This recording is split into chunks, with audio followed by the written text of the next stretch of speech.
Hi everyone and welcome back. I am here again with Sam, the owner of Venus Envy, and we are going to go there today and we're going to talk about anal. So when people have questions about anal, what are the big do's and don'ts that we should be aware of? At the store, we often say there's three key things to know about having anal sex that feels good and that's safe. So the first is that you need to use lots and lots of lube. If you think that you've used enough lube, then you need to add a little bit more, and then you might have enough lube for a good anal sex, because your butt, it doesn't naturally lubricate itself, so you need to add a lot. The second thing is you need to go really slow. We find a lot of people sort of see anal sex happening maybe in porn and assume that's going to be how it is in real life, but it's not like that at all. You actually need to go super slow, start with something really small, maybe work your way up to something bigger, lots of communication, but it's not just like the pizza guy shows up and 10 minutes later you're having anal sex. And then the third thing to know is that anything that's going in your butt needs to be attached to a human or have a base. We like to say that your butt is a highway and not a rest stop, which means things can get sucked in, and that might lead to a really sort of awkward trip to the emergency room. You might end up on one of those videos of like things found in you might. Yes. Yes.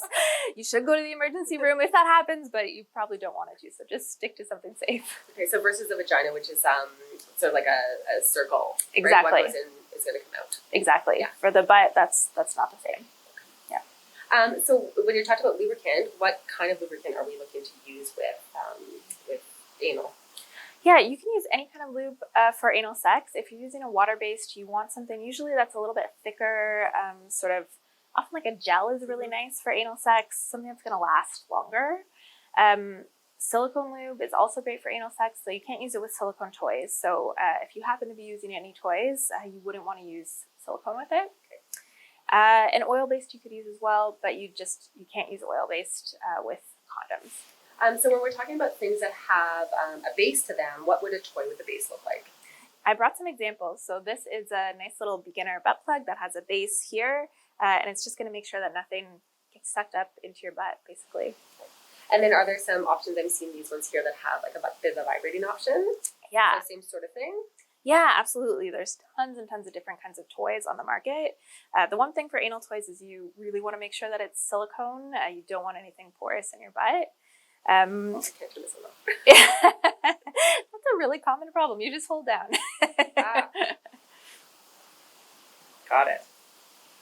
So final considerations for when we're going to do any sort of anal play, like anything else that you want to tell everybody out there? You want to make sure that you're not putting anything in your butt and then going straight to your vagina. So if it's a toy, you want to wash it between.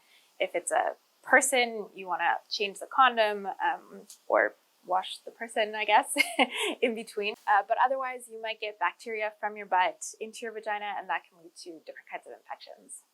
Well, thank you so much, Sam. If you have any questions, feel free to leave them in the comments below.